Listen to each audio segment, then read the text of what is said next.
Vamos a comenzar a hablar de los textos especializados. ¿Y qué son los textos especializados?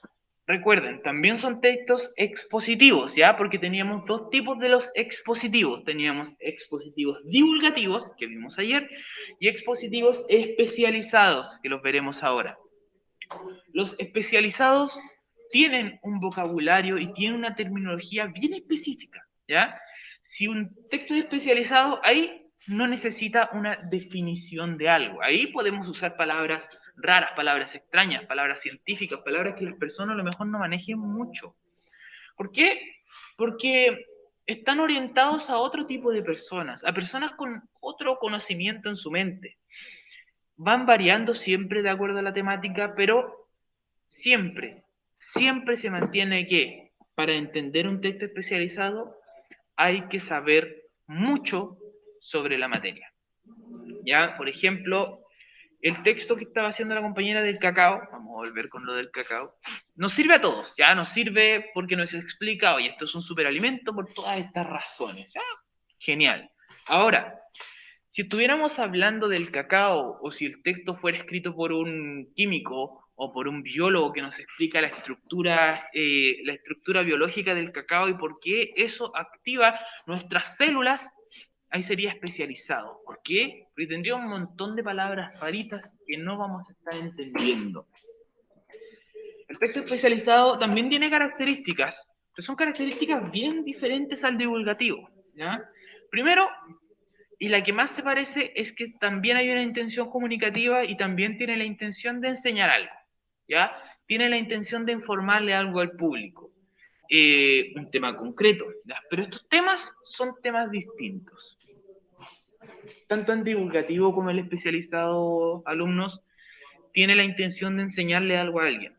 El divulgativo le va a estar enseñando a cualquier persona, al común denominador, a todos nosotros nos va a servir el divulgativo, y el especializado solo le sirve a personas que sean expertas o que sepan muchos de cualquier tema. Ahora, avances científicos, física cuántica, cosas que podemos decir, oye, esto es súper complicado, lo tenemos aquí en el texto especializado. Por eso se llama así, por eso se llama especializado. Y el vocabulario que se va a usar aquí es vocabulario súper específico, palabras complejas, palabras que no todas las personas conocen, y no todas las personas ni siquiera en su vida a lo mejor van a ver. Ya hay palabras de química, palabras de física cuántica, que a lo mejor nunca hemos escuchado y que nunca vamos a escuchar. ¿Por qué? Porque no vamos a ser expertos en ese ámbito de la materia. Ahora, si usted se convierte en un físico o matemático más a futuro, tal vez empiece a escuchar estas palabras. Pero si no, es muy difícil que lo haga. Eh, Aquí yo tengo algo muy diferente al libro que les mostré en el divulgativo. En el divulgativo hablamos de Marte, la última frontera para niños y niñas. Un libro súper amigable que nos hablaba de ciencia, que nos hablaba del viaje al espacio, pero lo hacía para niños y niñas. Eso era el divulgativo, ¿cierto? Amigable. El especializado es todo lo contrario. Aquí tenemos una revista científica que estarían comprando ingenieros, que estarían comprando biólogos, que estarían comprando matemáticos o físicos. Y dice, esta revista, ¿cuáles son los artículos de la revista? Ya esta no nos va a hablar del último casamiento de un famoso, no nos va a hablar de nada así. Esta revista científica tiene los siguientes artículos. Primero, o por aquí tenemos colecistitis aguda y crónica con bilicultivo positivo en pacientes tratados con colecistectomía lamparoscópica. ¿Ya? Ahora, ¿qué significa la colicestitis aguda crónica del bilicultivo positivo en pacientes tratados con colecistectomía lamparoscópica? Yo no tengo idea. ¿Ya? Francisco, aquí el tío Francisco tampoco tiene idea. Y es probable que ustedes tampoco tengan idea ni siquiera qué significan cada una de esas palabras, ¿ya? Puede que digamos, ah, debe ser una enfermedad, y hasta ahí quedamos. Absceso retroperitoneal, comunicación. Un caso clínico en el Hospital 2 de Mayo, ya. un caso clínico, o sea, están analizando ya una enfermedad clara. Acá dice malondradehído y óxido nítrico en sujetos hipertensos a mediana altura. A esta revista científica, al parecer, está basado en la medicina, en la ciencia, en la biología. Por lo tanto, está orientado a médicos, a biólogos, a personas que realmente van a entender estos conceptos y les van a ser útiles, en su trabajo. Puede que alguien haya estado haciendo una investigación sobre el malondradehído y esto le sirva un poco para aprender, ¿ya? Pero si no, lo dejamos de lado. Y al final, el que sí podemos entender que dice, si bebes, no manejes, ya ahí hay algo para todo. El texto especializado, chicos, también va a tener gráficos, también va a tener símbolos. Al igual que el divulgativo, también se apoyan con algo gráfico, porque es bueno tener algo que nos explique lo que nos están hablando. Pero, la forma en la que se van a ver estos gráficos es muy distinto. El gráfico de un texto especializado son esquemas complicados, son explicaciones matemáticas, son gráficos trigonométricos, son gráficos físicos, químicos, abundancias de fórmulas, son cosas que, como volvemos a decir, debe ser experto para lograr entender.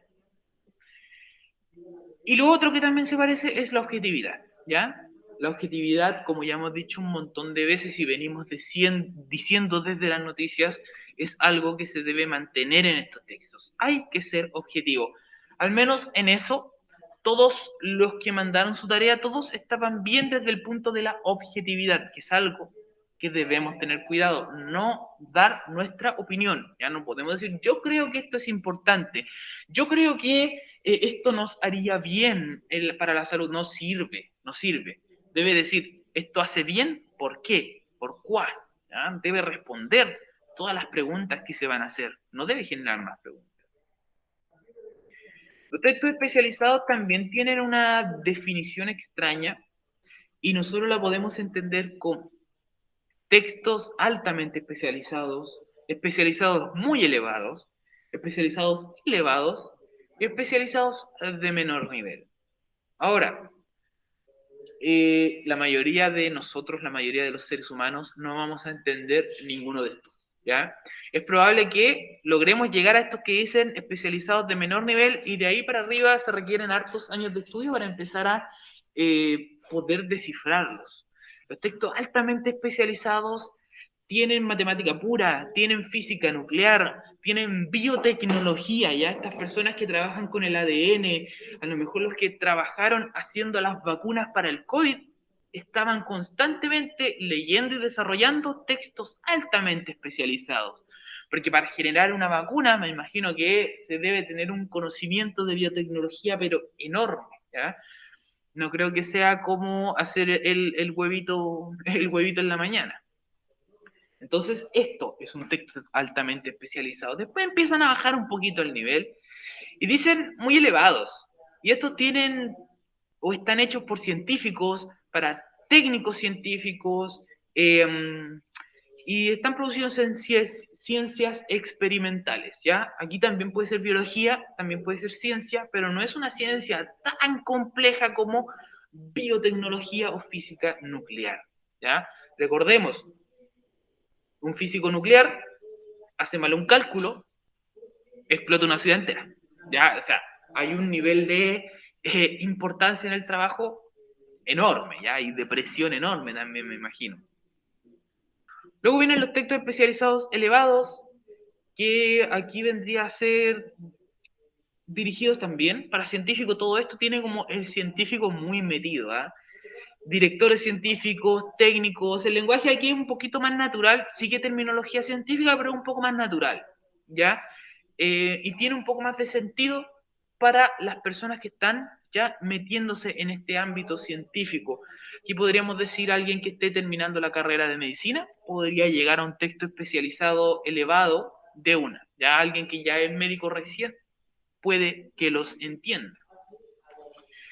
Y los textos especializados de menor nivel, que serían los que están dirigidos a técnicos, científicos, trabajadores especializados, trabajadores industriales, profesores, maestros, abogados, ¿ya? todos están los textos especializados de menor nivel. Por lo tanto, lo que hablamos en la clase pasada cuando mencionamos la Constitución, nosotros podríamos decir que la Constitución de Chile es un texto especializado de menor nivel, ¿ya?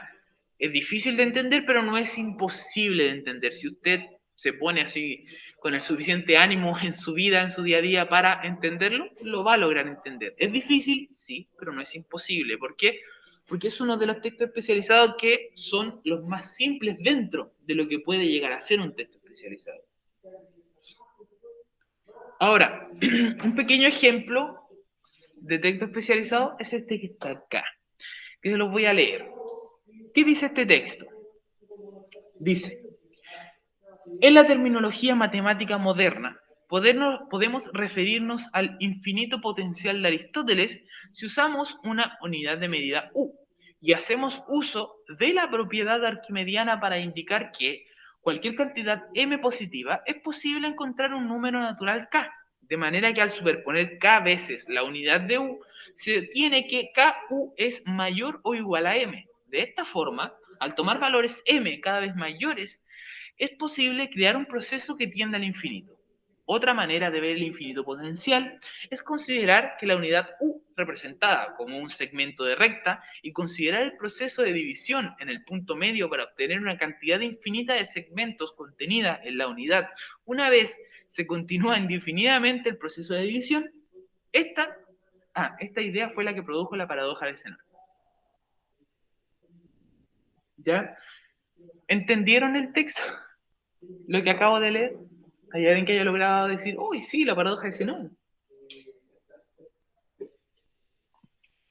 Tío Francisco lo entendió, de pies a cabeza, dice. Sí. Mejor que el profe Miguel. Tiene especializado. Uf.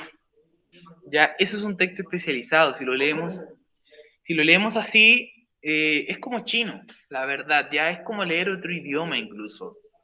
Hay cosas que a lo mejor podemos entender. Yo entiendo que Aristóteles lo conozco. Ahora, ¿qué más hizo Aristóteles en la matemática? No tengo idea. Arquímedes también sé quién fue, pero más que eso, ahí nos quedamos. El resto de las cosas para este texto especializado, para que ustedes puedan llegar a entenderlo alguna vez, se debe conocer qué es la paradoja de Zenón, se debe conocer qué es el potencial de Aristóteles, hay que manejar la propiedad arquimediana, hay que saber qué es un infinito potencial, ¿ya? Hay que tener todos esos conocimientos en la mente primero para poder llegar siquiera a tratar de entender lo que está aquí escrito. ¿Qué podría tratar de entenderlo tal vez el profesor Miguel, el profesor de matemáticas? Tal vez viene y me dice, sí, profesor Paul, pero si la paradoja de Zenón, si esto es tan fácil, ¿cierto? Para él puede que lo sea, porque es una persona que maneja las matemáticas, que las conoce, que las ha estudiado y que las ha trabajado. Para mí, que estoy del ámbito del lenguaje y que lo que me acuerdo es cómo sumar y algo de multiplicar, no es algo para nada sencillo. Ahora, el texto expositivo, ya vamos a dejar de lado el especializado, dejamos de lado el divulgativo y empezamos a hablar del expositivo en general, ¿ya? De nuevo, que nos sirve de repaso, todo esto de acá nos sirve de repaso para reparar la pregunta esencial si les faltó algo o para generar su propia pregunta esencial si todavía no lo han hecho. Primero, recordamos, un texto expositivo, sea el que sea, tiene oraciones explicativas, trata de ir explicando lo que decimos. Incluso un texto especializado las tiene, oraciones explicativas complicadas, pero las tiene. Va a tener siempre un vocabulario claro y un vocabulario específico. Y aquí es, chicos, lo que yo les decía, debe tener coherencia. Si ustedes mencionan algo en el desarrollo, eso se debe haber dicho antes. No pueden decirme, como yo les dije anteriormente, si es que anteriormente no me dijeron nada de eso. Ahí me están mintiendo, pero descaradamente en mi cara. Ahora, siempre usen un vocabulario claro. Esto se los repito, lo volvemos a poner.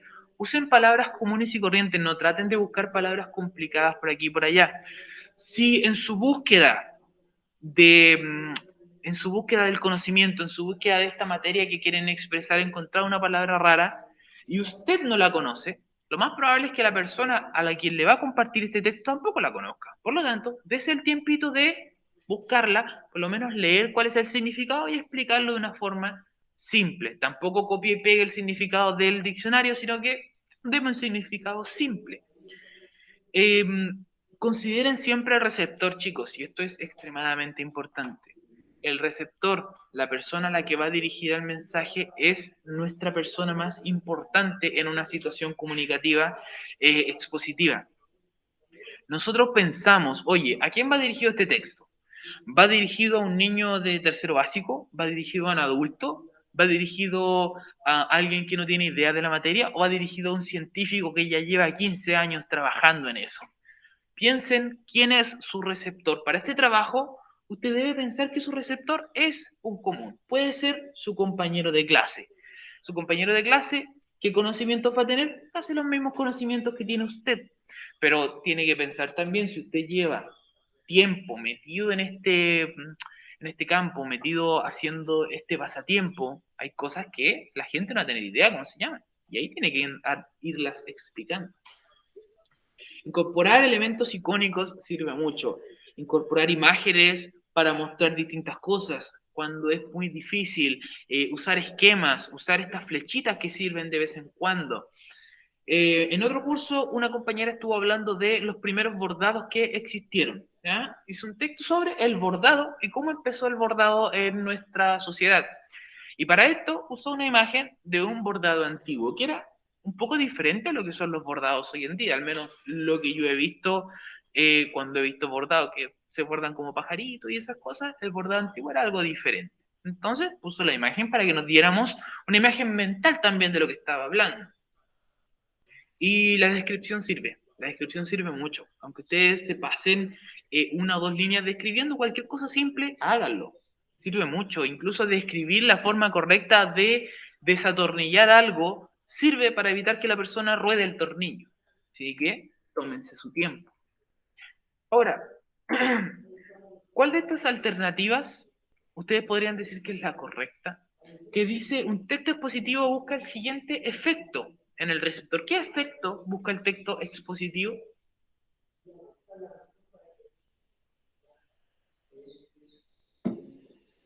¿Qué me dirían? ¿A, B, C o D?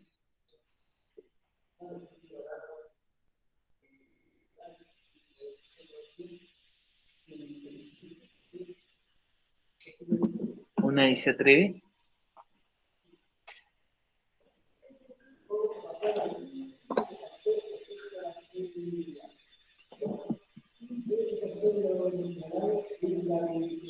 Bueno, si recordamos lo que estuvimos diciendo, dentro de todo, lo que más busca el texto expositivo es enseñar algo, es transmitir un conocimiento nuevo, es tratar de traspasar información. Por lo tanto, aumentar la información del receptor, aumentar su información con respecto a algún tema específico.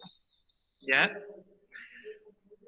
Ahora, nuevamente les repito, hay dos cosas que usted se debe preguntar o que debe tener en cuenta cuando haga este texto. ¿Qué tipo de información es la que yo voy a traspasar y a quién va dirigido? ¿Quién es mi receptor? Que el receptor es súper importante. Cuando nos referimos al tipo de información, tiene que pensar que no es lo mismo hablar de una máquina, hablar de nuestros sentimientos y emociones, hablar sobre algo importante que le sucedió a una persona o simplemente hablar sobre un pasatiempo. Todas las cosas se van a explicar de forma distinta, por lo tanto, debe pensar qué es lo que está hablando. Puede ser útil el lenguaje coloquial, incluso puede ser aceptado en muchas comunicaciones, ¿ya? ¿Por qué? Porque le da un tono más simple a la información, la puede hacer más amena.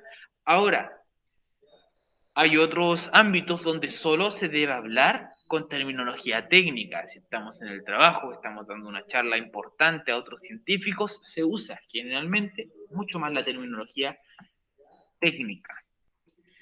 Cuando estamos hablando de un mensaje, y hay un emisor y hay un receptor al que nosotros le tenemos que mandar este mensaje tan importante, tenemos que saber que nosotros como emisores, o ustedes como emisores de esta pregunta esencial, van a saber más que el receptor. o deben pensar que saben más que el receptor. Por eso yo les dije, hablen de un tema que les guste, un tema que ustedes manejen. Por lo tanto, deben luego de decir, ya, yo sé más que la otra persona a la que le estoy comunicando. Voy a adaptar mi discurso, voy a adaptar esto que les quiero decir. ¿Y a qué lo voy a adaptar? A la edad de mi receptor, a los intereses, a los conocimientos previos que pueda tener, pero aquí el receptor es importante. ¿A quién le estoy mandando este mensaje? ¿A un niño? ¿A un adulto? ¿A alguien que no tiene idea? ¿A alguien que sí se maneja en el tema? Eso es lo que usted se debe preguntar. Su finalidad siempre es informar al receptor, enviarle una nueva información, transmitirle un nuevo conocimiento, lograr la comprensión cabal del tema por parte del receptor. O sea, lo principal que usted quiere es que este receptor lo entienda, lo que usted le dijo. Esa es la idea del texto divulgativo. Los temas variados pueden ser hablar de cualquier cosa, como yo les dije, pueden hablar desde bicicletas hasta la forma correcta de operar un cerebro. O sea, los temas son infinitos en un texto expositivo. Y el principal efecto que se quiere buscar es incrementar el nivel de conocimiento en el receptor. El principal efecto que nosotros queremos lograr con esto es que la otra persona aprenda algo nuevo, una nueva información. ¿Ya? Como yo les dije, tienen que pensar de dónde viene su mensaje, qué tipo de mensaje están enviando, cuál es su naturaleza. No es lo mismo contarle a alguien que un familiar sufrió un accidente a contarle la forma correcta de lanzar un penal. Naturaleza de la información, ¿ya? Y siempre, siempre, y esto se lo vuelvo a repetir, piensen en su receptor es el importante. Y aquí es donde yo les digo, traten de explicar estas palabras raras que nos pueden salir a veces al buscar información sobre un tema. Piensen que su receptor es un par, es alguien de su familia, es alguien de un compañero de clase, alguien que no entiende mucho sobre el tema y usted se lo quiere explicar. Usted quiere iniciar a esta persona en ese tema. ¿Ya? Es diferente hablar de literatura ante un grupo de estudiantes, personas que recién están obteniendo conocimientos de literatura, a hablar en un taller literario o hablar frente a escritores y profesores de literatura. Se habla distinto, se maneja diferente el tema porque sabemos que estas personas tienen diferentes manejos de la información del mismo tema. ¿Ya? Ahora, chicos, vamos a aprovechar estos 15 minutitos para que arreglen o para que terminen la pregunta esencial, y si la terminan, yo poder revisárselas de inmediato y a ver si hay que hacer alguna corrección. Recuerden, chicos, las correcciones son hasta el viernes a las 2 de la tarde y la pregunta esencial se acepta hasta las 10 de la noche, ¿ya? Pero de 2 a 10 no hay correcciones. Así como lo hicieron sus compañeros ahora, que tienen la oportunidad de subir la nota, de cambiar lo que les faltaba por aquí y por acá, ya faltaban ciertos orden, faltaban ciertos problemas. Heilin, ¿estabas presente cuando te expliqué? Creo que, a ver. No, Heilin, el tuyo estaba perfecto. ¿Ya? Así que no hay nada que cambiar ahí. Y ya, chicos, recuerden hacer el texto expositivo, divulgativo especializado. Les recomiendo hacer los divulgativos especializados, súper complejo. Sobre un pasatiempo que ustedes tengan, algún tema que les guste, algún tema que les atraiga. Si vieron algo en una noticia hace poco y les llamó la atención, pueden explicárselo a la gente también. Entre 5 y 10 líneas. No se necesita un texto tan largo, tampoco un texto tan complejo. ¿Ya? Así que usen estos 15 minutitos para terminar su pregunta esencial y ver de qué pueden estar hablando.